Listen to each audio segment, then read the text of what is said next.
Mike, I know you've done this many times over during your career, talk about your background and all that, and I think it would be an appropriate place for us to start here.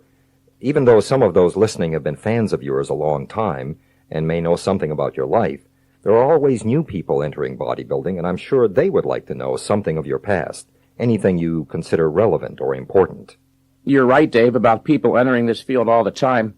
As a phone consultant, I receive calls from individuals literally every day who only recently picked up a barbell for the first time, and which augurs well for the future of this industry, by the way. These novitiates usually know little or nothing about mine or the sport's past, and since my life is so intimately bound up in bodybuilding, relating my past may teach them something about the recent and not so recent history of the sport. Dave, I was born on November 15th, 1951, in Germantown, a small town outside of Philadelphia. At the age of 2, my family moved to another small town in Pennsylvania, Ephrata, which was and is predominantly a farming community. My dad was the major influence during the first 12 years of my life. Although he wasn't intellectually oriented himself, he went to some lengths to inculcate in me the values of education and knowledge. When I did do well in school, for instance, he would reward me. There was one occasion when I received all A's on my report card, and he gave me a baseball mitt, and another one when he gave me a $20 bill. He started me out correctly, as now I am a proud and successful capitalist, except for the very beginning, the first day of kindergarten, when I locked my mother out of the house to prevent her from entering me into school at all. I did rather well. You locked your mother out of the house? Yes, Dave, I was a very shy child for a number of years. I spent much of my time alone at home, rather introverted, not accustomed to being around other children. So upon learning I had to go sit in a classroom all day with others my age, I rebelled. I'll never forget, as my mother walked out the door holding my hand to take me up the street to the first day of kindergarten, I all of a sudden bolted back inside and locked the door.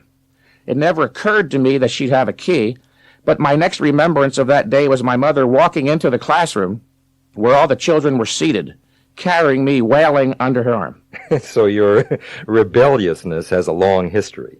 My rebelliousness? What do you mean by that, Mr. Prokop? Well, I must say, Mike, a good part of your career seems to have revolved around questioning tradition, the establishment, and what so many merely blindly accept.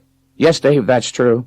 In fact, the first ad I ever ran in 1977 to sell my books, I advertised myself in bold print as bodybuilding's foremost iconoclast. Iconoclast means literally image breaker. While every other top bodybuilder uncritically, unquestioningly accepted the Weider-Schwarzenegger dogma, which had and still has individuals training up to 4 hours a day, I, upon hearing the truth as told by one Arthur Jones, discarded that junk immediately, and I've never sacrificed my view of the truth. Yes, Dave, I was a rebel, am a rebel, and always will be, albeit no longer blindly rebellious, as I was often in my youth. No, not a blind rebel. I now consider myself a radical for the truth. And if my telling the truth makes certain people angry, that's their problem. The truth is everyone's ally, whether each recognizes it or not. And if the truth hurts anyone, that individual is at odds with reality and is philosophically, psychologically in a bad place. I decided some time ago that I am not on this earth to win a damn popularity contest. Let me note here again that my father was a major influence, Dave. It was from him that I learned something valuable about integrity early on. My father, Harry Mentzer, who is now deceased, was someone who always seemed to find it easy to stand up for what he believed in. He reveled in it at times, boasting about his integrity, which had a way of irritating those of a weak-willed ilk. I responded rather heartily to my father's pride and self-esteem, which in part is why I am a staunch individualist today. I can remember people in my youth referring to the Mentzers in a tone that inferred we were arrogant and conceited, but we weren't. We were merely proud of ourselves. Mike, what about training in those early years? In addition to emphasizing the importance of education, my father placed a very high premium on being physically able and strong. This resulted in a rigorously athletic first 10 years of my life, Dave. I had a reputation around my hometown. For wherever I went, I would run, jump to touch signs overhead and leap fences, literally all the time, especially jumping fences. There were times when I would jump fences seemingly almost all day long, looking for ever higher ones to challenge my ability, and I never missed, believe it or not. I had a remarkable leaping ability. I also swam very well, especially the freestyle, in which event I beat the best fellow on the community swim team after receiving a special invitation to try out. I gave up swimming almost immediately, however, as they had us swim so many laps in practice I simply couldn't believe it. I truly was overwhelmed by the amount of work they expected. In looking back, I see that the coaches were grossly overtraining their athletes, as most trainers and coaches do today, all operating on the overly simplistic, childlike notion that more is better. I also did well in track and field, football, gymnastics, and baseball, but as soon as I discovered weight training at the age of 11, I gave up all other sports straight away. My early interest in weights extended beyond bodybuilding to Olympic lifting and powerlifting. My hometown, including the entire state of Pennsylvania, was influenced highly by the fact that the father of American weightlifting, Bob Huffman, operated out of York, which is only 30 miles from Ephrata. As a young teenager, a friend of my father's, Johnny Myers, who was a powerlifter, would take me on frequent visits to Muscletown, as York was called, to watch the nation's and world's best Olympic lifters, powerlifters, and bodybuilders train. I got the opportunity to spend entire Saturday afternoons at the then famous York Barbell Club, watching men like Bill March, Tony Garcia, and the precocious Bob Benarski, our best ever heavyweight Olympic lifter, practice technique as well as challenge their personal bests in the press, snatch, and clean and jerk. Also, Terry Todd and Ernie Puckett, the first official champs in organized powerlifting, train on the bench press, squat, and deadlift. This had an enormous impact on me as I took up these lifts, the press, snatch, clean, and jerk, bench press, squat, and deadlift early on. In fact, they were the foundation of my training, and by the time I was 15 years of age, I pressed around 250 pounds, squatted 500 pounds for 2 reps on a free bar. By the way, I also got to see and talk to John Grimmick on a number of occasions. It was Huffman and Grimmick, you may recall, who launched Muscular Development magazine, which was and is my favorite, and now is the only one I write for exclusively, but is published by Steve Bleckman out of Ronkonkoma, New York, who recently changed the format to All Natural and is now called All Natural Muscular Development. In the beginning, Dave, I trained as the manual which accompanied the barbell set my parents gave me as a Christmas present directed, 3 times a week with about 10 exercises or sets per workout. It wasn't until I became a Muscle Magazine fanatic that I gave up a reasonably sane approach and started training 6 days a week for up to 3 hours per session. And as I wasn't making progress doing that, I assumed I'd have to train 4 hours a day, but wasn't sure at that point it was worth it. As I was working 12-hour shifts in the Air Force, working a part-time job, trying to spend as much time as possible with my girlfriend, the thought of training 4 hours a day wasn't very appealing. Just as I was about to forsake my dream of ever becoming a bodybuilding champion, I met Casey Viator, who introduced me to Arthur Jones, who introduced me to high-intensity training theory. During a 1-hour phone call, Mr. Jones disabused me of the notion that I was an expert on the subject merely because I had memorized all of the top champs' routines out of muscle magazines. Well, Mike, tell us more about Arthur Jones. Yes, an interesting subject for me. He possesses an unmitigated passion for the mind, especially mathematical exactitude, the likes of which I haven't seen since, Dave. The first time he and I spoke, it was on the phone, but not a conversation, rather a lecture, and with a capital L. After a very terse, almost abrupt introduction, he launched into an impassioned disquisition on the subject of the fundamentals of anaerobic exercise physiology. I was stunned, not just about what he said, which was brilliant, but more so how he said it. Something like Dr. Leonard Peikoff's description of his first meeting with Ayn Rand in her living room while he was only 17 years of age. This man, Arthur Jones, was willing to spend considerable time explaining to a complete stranger, in the clearest, most objectively precise manner, the essence of anaerobic exercise science.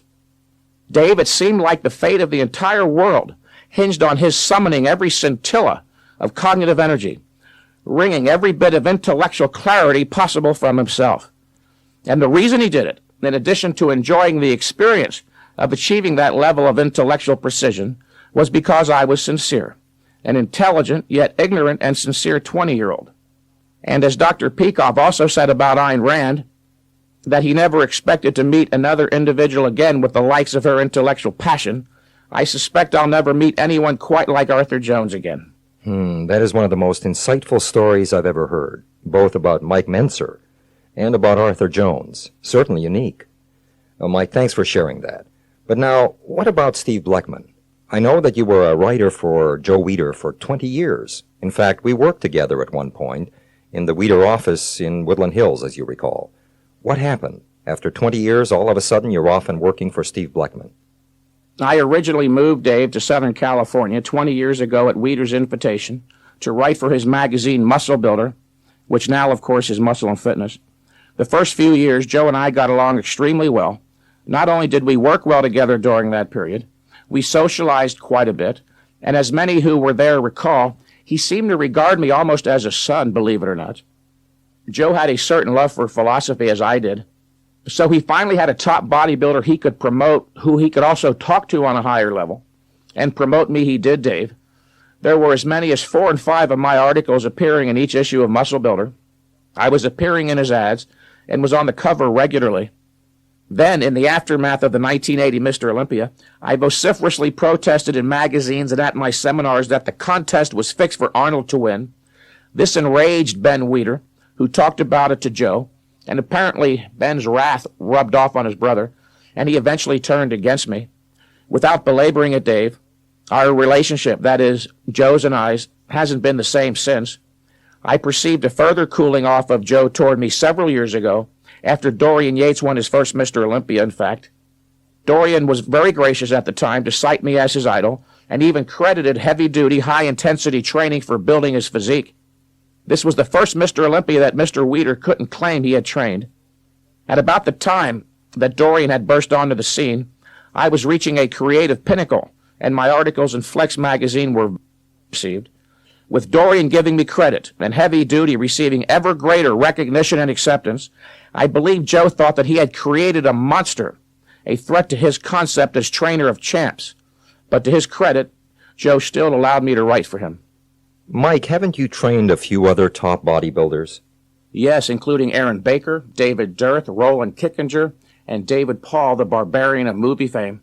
Well, how did they do under your guidance? Extremely well, in fact, Dave. I got Aaron Baker interested after that first WBF contest, where he appeared in the worst condition of his life, having lost 25 pounds of muscle due to chronic, gross overtraining. He was following something called the Bulgarian system, which had him training for up to 1 hour 3 times a day. Very disheartened, he approached me one day and I explained the heavy-duty system. He signed up immediately, and within 6 weeks had regained all the muscle he'd lost plus some, going to an all-time high muscular body weight of 254 pounds, I believe it was. Aaron made progress, Dave, literally every workout for months and months, which aroused the very intense interest of his good friend David Dirth. David embraced heavy duty even more than Aaron, as he loved to train hard, whereas Aaron didn't. David made the best progress of his life, as this was when he put on considerable muscle mass and finally lost the image he had as the scrawny pro. David Paul was perhaps my favorite client ever, as he trained harder than anyone I've ever seen, including myself. David pushed every set so hard, one had the distinct impression he didn't care, literally, if he had pulverized his bones. He approached me a while back, complaining he hadn't gained any strength or muscle in 5 years while training for 2 hours a day, 6 days a week, sometimes twice a day. I kidded him, saying, "David, it took you 5 years to figure out something was wrong," which is a good point to reiterate for the listener, a point I discussed on tape 1. If your current program hasn't been yielding results for weeks or months, it's not going to start working magically next week. Cease immediately, take a 2 or 3 week layoff, and then resume training with high intensity. David Paul, by the way, put 185 pounds on his squat in 4 weeks and gained 7 pounds of muscle that month. That's wonderful progress. And what about Dorian Yates? Dorian is almost a teratological case, Dave, an ultra-gargantuan physique who, like Victor Richards, is so imposing that when he walks into Gold's Gym in Venice, the other bodybuilders, even advanced ones, grit their teeth. They simply can't believe that anyone can attain that much sheer muscle mass. The first time I trained Dorian was in 1992. I ran into him at Gold's Gym. where he told me he was not satisfied with his progress. He had allowed the number of sets he was performing for each body part to creep up to 6. Although he was reluctant to accept my conclusion that he was overtraining, he did allow me to supervise his bicep workout that day. The bicep workout consisted of 1 set of Nautilus curls carried to a point of momentary muscular failure, whereupon I helped him into the contracted position and had him hold it there statically for roughly 15 seconds before lowering under strict control. Dorian didn't say much other than he liked the way it felt, and with that left the gym. Thinking the matter was closed, I was surprised to see Dorian the next morning at Gold's eagerly seeking me out. "Mike," he said, "I wouldn't be here talking to you right now, but I swear I woke up this morning and my biceps were bigger from that 1 set yesterday." And with that, Dave, we, Dorian and I, agreed that I'd train him for the next 2 weeks so he could learn the 1-set system and use it when he returned home to England to prepare for the 1993 Mr. Olympia. I trained him on a couple of different occasions after that, but lately he's made it a point to steer clear of me. I suspect he didn't like all the publicity associating him with Mike Mentzer. As a multi-Mr. Olympia winner, he is looking to create his own mythology, if you will. And possibly because he found out that it wasn't politically correct to be lauding me in flex and muscle and fitness. That's too bad. Well, in a way, perhaps, Dave, but remember, Dorian is his own man and must do what he regards as best for his career. He had been so kind as to endorse my heavy-duty system in my magazine ads, which has helped the cause, and I sure do appreciate it. To pick up the thread, Mike, where does Steve Bleckman enter the picture? At the right time. In the early part of 1995, in fact, when I was really starting to grow uncomfortable with the strain between Joe Weider and myself, certain individuals who had contact with Mr. Bleckman began reporting to me that he was interested in having me work for him. I had never heard of the man before and would reply to these people, "Look, if Mr. Bleckman is interested in having me work for him, why doesn't he call me?" And lo and behold, it wasn't long after that I received a phone call.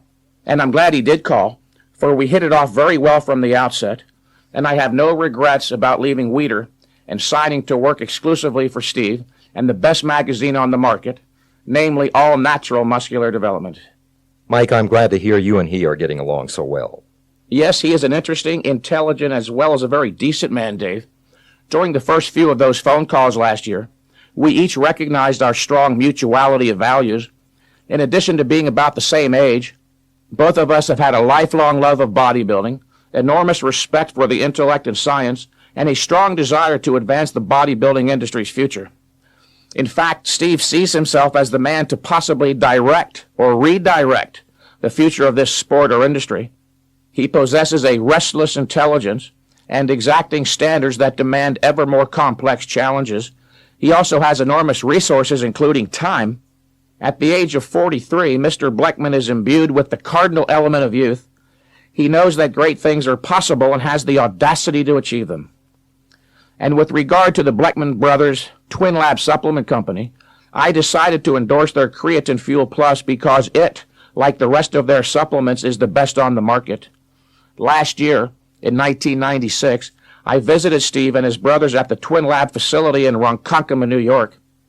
While I was prepared, Dave, not to be unduly impressed, as I had heard reports from a few others, including John Romano, as to how great an operation Twin Lab truly is, I was still very, very impressed.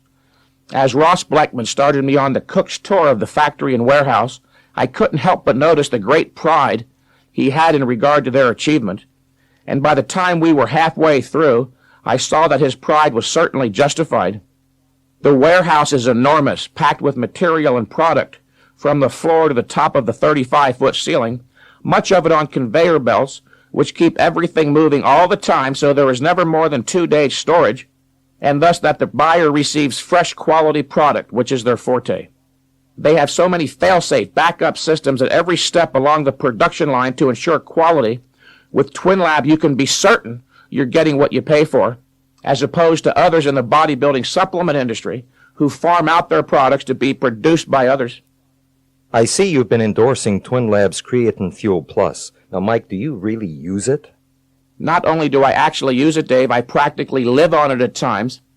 As busy as I am, there are periods when I don't have time for formal sit-down meals, especially breakfast and lunch, so I drink Creatine Fuel Plus along with Twin Labs egg fuel mixed in non-fat milk periodically through the day, but always have a normal dinner. More recently, I added Twin Labs Sport Fuel multivitamin mineral supplement for the powerful antioxidant properties which help prevent muscle catabolism during high-intensity training, and I've never felt better.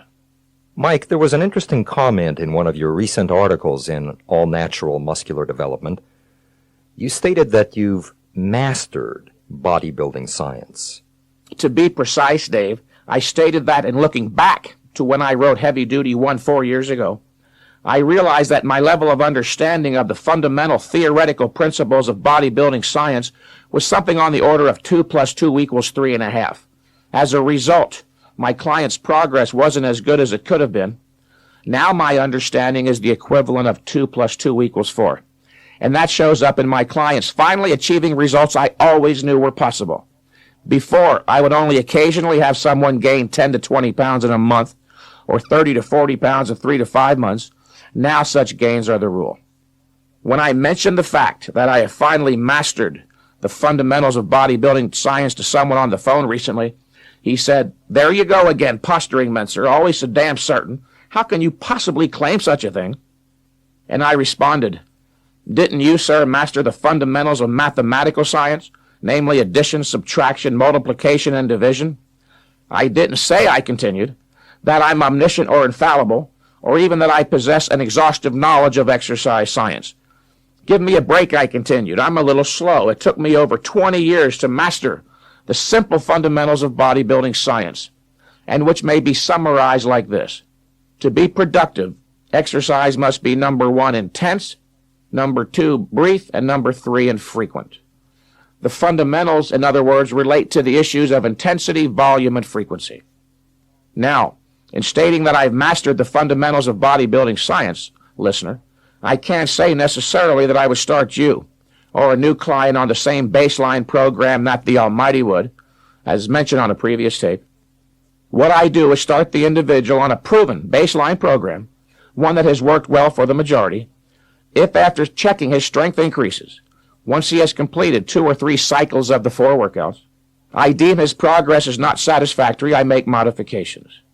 An important observation I made several years ago, having been a trainer for 2 years at that point, is that those with what I refer to as linear physiques, those with slighter builds, most often individuals 5'10" or taller, and 150 to 185 pounds or so, are the ones who usually do not tolerate high-intensity exercise stress quite as well as others. And with those of that body type, whose training history already clearly reveals a lower exercise stress tolerance, I start them out on a modified program, which I refer to as the consolidation program. I understand, Mike, that your new book, Heavy Duty 2, Mind and Body, which is filled with quotes, has a quote from Thomas Jefferson as the first quote of the book. Yes, and it is perhaps President Jefferson's most famous. He said, "Fix reason firmly in her seat, and call to her tribunal every fact, every opinion. Question with boldness even the existence of a God, because if there is one, he must more approve of the homage of reason than that of blindfolded fear." Close quote. If anyone listening thinks that the material on these tapes is too intellectual, Dave, that perhaps people shouldn't be expected to learn philosophy, remember, bodybuilding does not exist in a vacuum apart from the rest of life. Even within bodybuilding, if one desires to learn to distinguish between true and false ideas, he must learn to reason, and only a rational philosophy can teach that. This is the end of Side 1. Please turn over the tape at this point to continue with Side 2. Well, now that you've raised the point, Mike, I think it would be appropriate to ask, what is philosophy exactly? Philosophy, Dave, is the intellectual discipline whose purpose is to study the fundamental nature of things, which then enables the special sciences to study isolated aspects of the universe. Or, one could say that the purpose of philosophy is to teach man to make valid identifications, i.e., establish the identity of the fundamental nature of things. And one may learn to do this only once he has come to understand the 5 branches of philosophy, Dave, forming the base of philosophy's hierarchical knowledge are metaphysics, which studies the fundamental nature of reality and man, and epistemology, which studies the nature of knowledge and man's means of acquiring it. Logically based on and derived from these two fundamental branches is the third branch, ethics. It is only on the basis of having properly identified the fundamental nature of man, including his means of knowledge, and of the universe in which he acts, that it is possible to formulate a prescription for what man ought to do. Whereas the first two branches are essentially descriptive, ethics is prescriptive. The task of a proper, non-religious, scientific ethics is to teach man, quite simply, to make the right choices. The next step up man's hierarchical structure of knowledge is politics. Its proper function is to identify and implement the principles that serve as a logical transition from guiding a man's actions to guiding his actions with others, and to tie it all together and present man his abstract theoretical philosophy in concretized form for his pleasure and contemplation is aesthetics or art. Everyone listening to this tape has a metaphysics, a view of reality, an epistemology, a view of knowledge, an ethics, a code for making choices, a politics, and an aesthetics, or art values. In short, he has a philosophy. Man needs a philosophy in order to live. The only alternative, Dave, is whether the individual gains his philosophy by chance or by choice. That's all I want to say about the 5 branches, except that if anyone listening does care, if you don't want to leave the creation of your soul to chance, literally, and that is the issue, then start studying philosophy by reading Ayn Rand's novel, The Fountainhead, and concurrent with reading The Fountainhead, I'd strongly suggest you read her book of explicit philosophical essays entitled Philosophy. Who Needs It? That sounds almost frightening. Leaving the creation of one's own soul to chance. Well, it shouldn't frighten anyone, although it should have a sobering effect. Most in our culture have, in fact, left the issue of their own souls to chance influences. One's soul, Dave, is not some gossamer-like, ghostly ethereum lodged in his nervous system. Your soul is your consciousness, which is comprised of 2 elements, your ideas and your emotions, which are integrated. Your emotions are literally the products of your ideas, your thinking.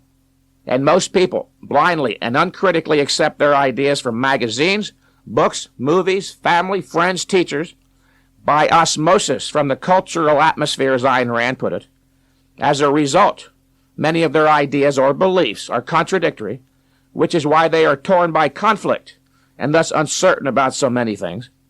Without philosophy, one cannot critically evaluate ideas, and he perforce becomes a man of mixed premises, with a soul like a shapeless piece of clay, stamped by footprints going in all directions. With a proper understanding of the power of ideas, that is philosophy, one can achieve an integrated personality, as I described on tape 1, where there are no contradictions between a man's thought, feelings, and actions. Well put, Mike. You know, one of my favorite articles of yours in All Natural Muscular Development had as its theme the issue of concrete-bound bodybuilders versus principled bodybuilders. Now, what in hell does concrete-bound mean? That's one of my favorite topics as well, Dave. Let me explain how I came to write that piece.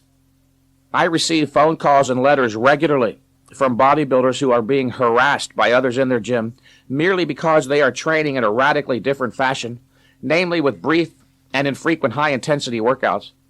They are usually called crazy, and some have even been threatened with physical violence, literally.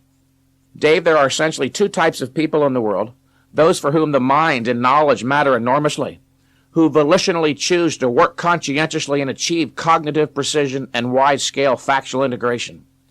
Then there are the others, the mentally passive, who decided that the effort required to gain a philosophic, scientific, that is, principled understanding of reality, including their own inner life, wasn't worth the effort.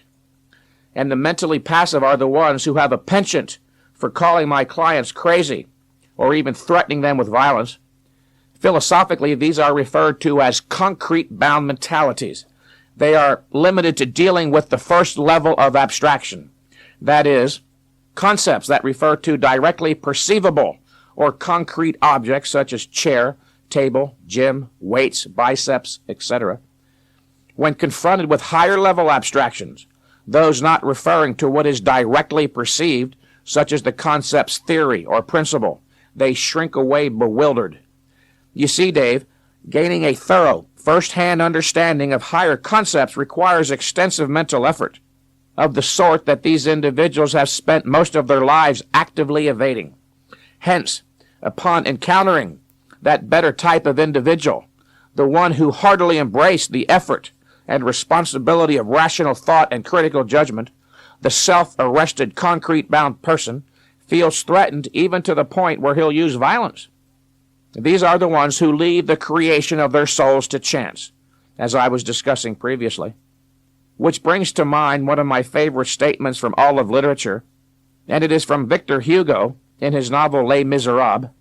Listen carefully, Dave, and I quote, "They were of those dwarfish natures, which if perchance heated by some sullen fire, easily become monstrous.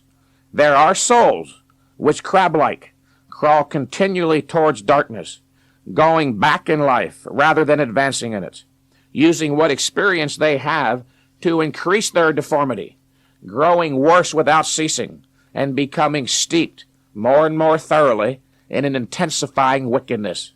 Close quote. The point here is that either one continues to gain knowledge and progress morally, or he does not, and goes backward. There is no such thing, Dave, as standing still in human life, or stagnating. Either you move forward or backward. Yes, I'm sure we have all heard something to that effect earlier in our life. Yes, and it is an important concept for bodybuilders who desire to mature properly to consider. While the degree one can train to stimulate the growth of larger muscles, of course, is strictly limited, there is no limit to how much knowledge one can integrate, as human knowledge is an open-ended hierarchy. A philosophically motivated individual has the capacity to gain knowledge, to develop intellectually from his first moment of cognizant awareness to his last dying breath. Mike, just to switch gears here for a moment, I understand that one of your recent articles in Muscular Development angered a number of people. I believe it was your report on the Night of the Champions contest. Yes, it did, Dave. It did anger some people. So far, 3 different individuals have contacted me in protest of what I said about them in that article. One of those 3 threatened me physically, a severely self-arrested, concrete-bound individual. As I was leaving Gold's Gym after my own workout, this particular person confronted me, screaming maniacally. Then he started pushing me, saying that I attacked him personally in that article, and that he wanted to go outside and beat me up. I told him that if he touched me one more time, I'd make sure he would spend some time in jail, and that it was a free country, so I could write anything I chose short of libel. By then, the employees from behind the front desk were there to pull him off me, at which point he was still railing on, something to the effect that I was a horrible writer anyway, and that he'd get me back somehow. In fact, I said nothing about his moral worth or person in that article, Dave. I merely reported that he wasn't in his best condition for this contest or his last one. Imagine how such an individual might act in a real crisis situation when he has so little self-control in one where there is no real threat.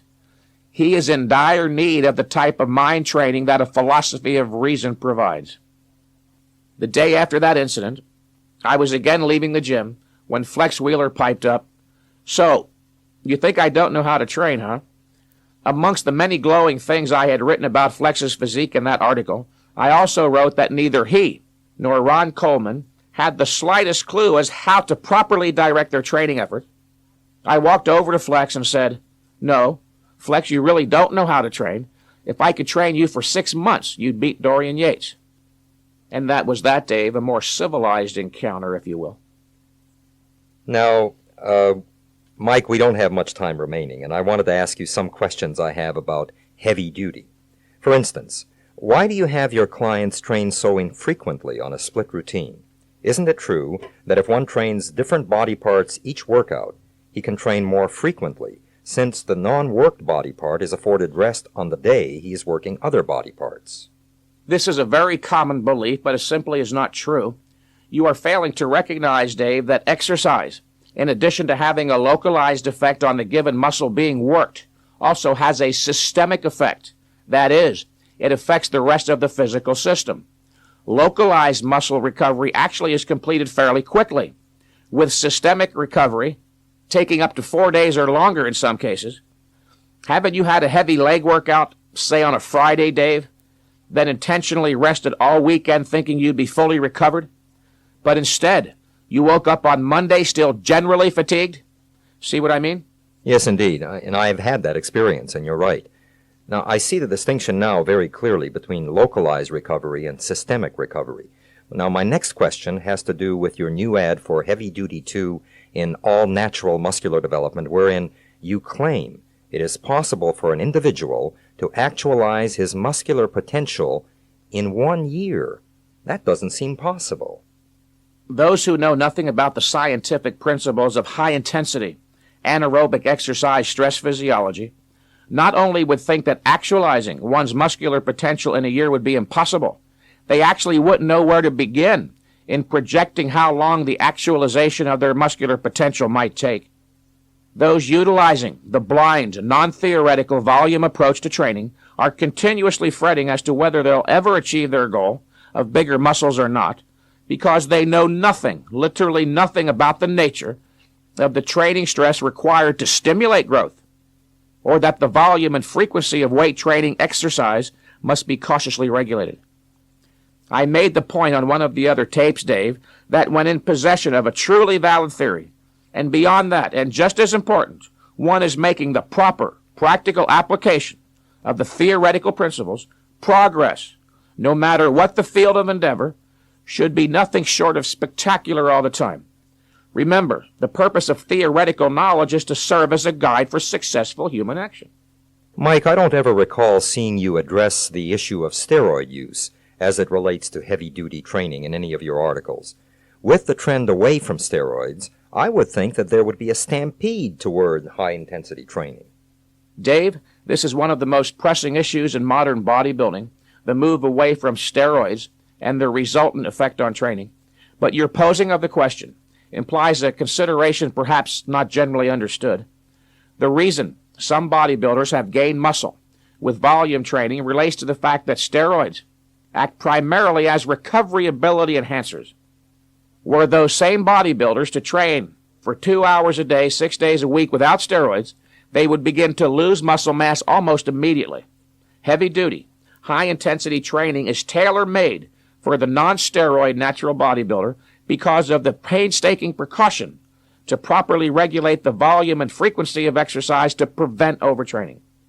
I'd like to warn the neophyte bodybuilder that those outlandish routines you read about in certain muscle magazines, which advocate that you train like the top champs for hours every day, were developed with the explicit understanding that steroid use increases recovery ability or exercise stress tolerance manyfold, yet continue to be promulgated by unscrupulous publishers who refuse to inform their readers, the majority of whom are natural, non-steroid bodybuilders, that the top champs who employ them are drug users. And with steroid use becoming a thing of the past, Steve Bleckman, All Natural Muscular Development magazine, and Twin Lab have picked up the gauntlet by investing in research and product development, which leads the way in providing nutritional supplements that serve as the proper, healthy way to augment muscular development. Those insane marathon workouts do not, cannot, will not yield any results for those with a normal complement of hormones. They don't even work, for Christ's sakes. For many who do take steroids, as innumerable of my phone clients have reported, only those with superior genetics who take steroids make progress while training with the marathon or volume approach, and even they would make much greater progress, of course, if they trained properly. The proof of that is my own success with heavy duty, Casey Viators, Aaron Bakers, David Durst, David Pauls, not to mention Dorian Yates, and my hundreds of clients. What about women, Mike? Does high intensity work for them as well as men?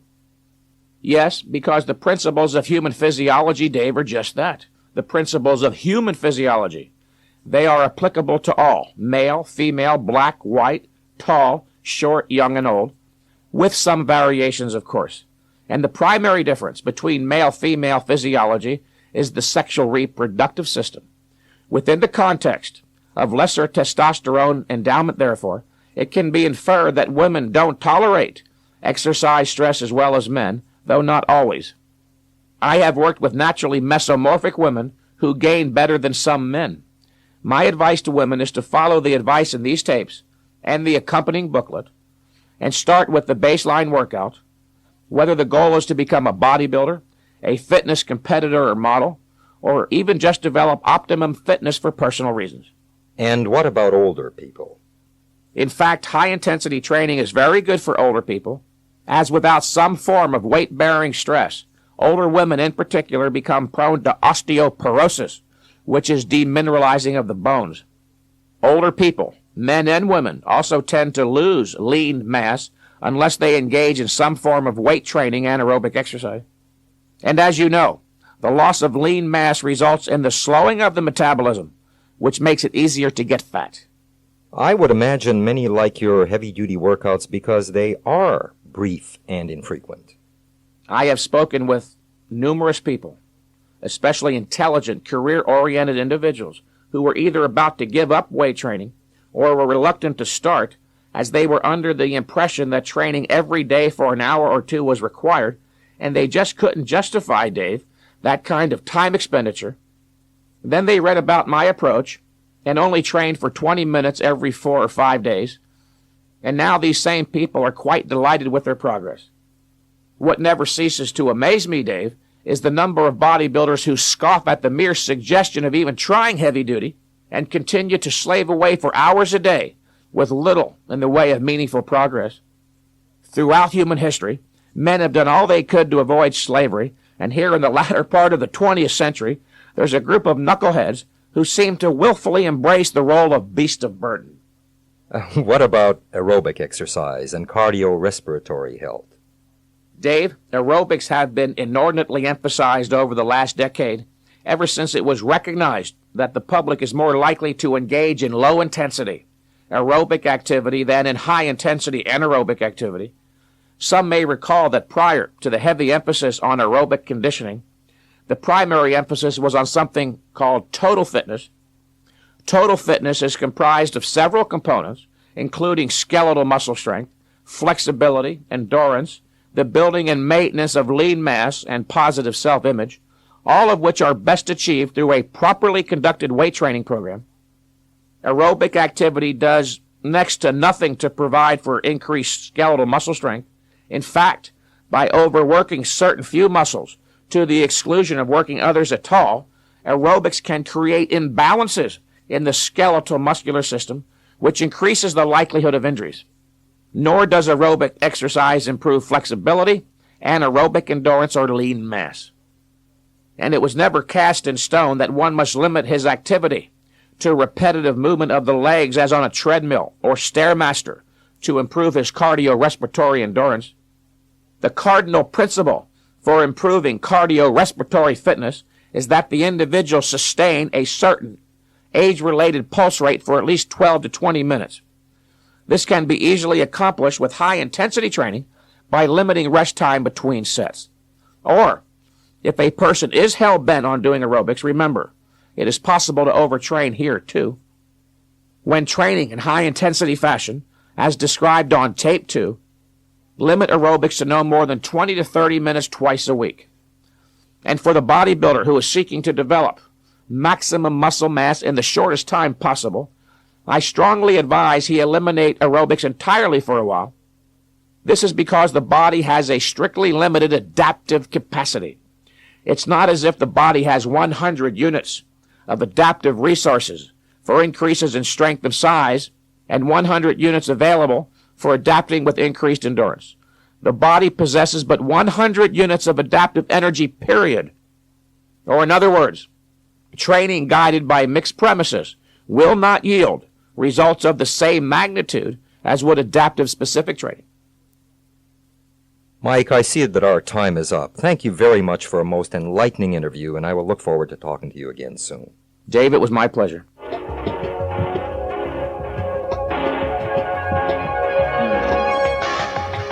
The editors of All Natural Muscular Development are pleased to have been able to bring you these highly informative lectures by Mike Mentzer, who writes exclusively for their magazine. Pick up a copy today, or better yet, order your subscription to All Natural Muscular Development at 40% off the newsstand price by calling 1-800-835-2246, extension 500. That's 1-800-835-2246, extension 500. And remember, keep pumping.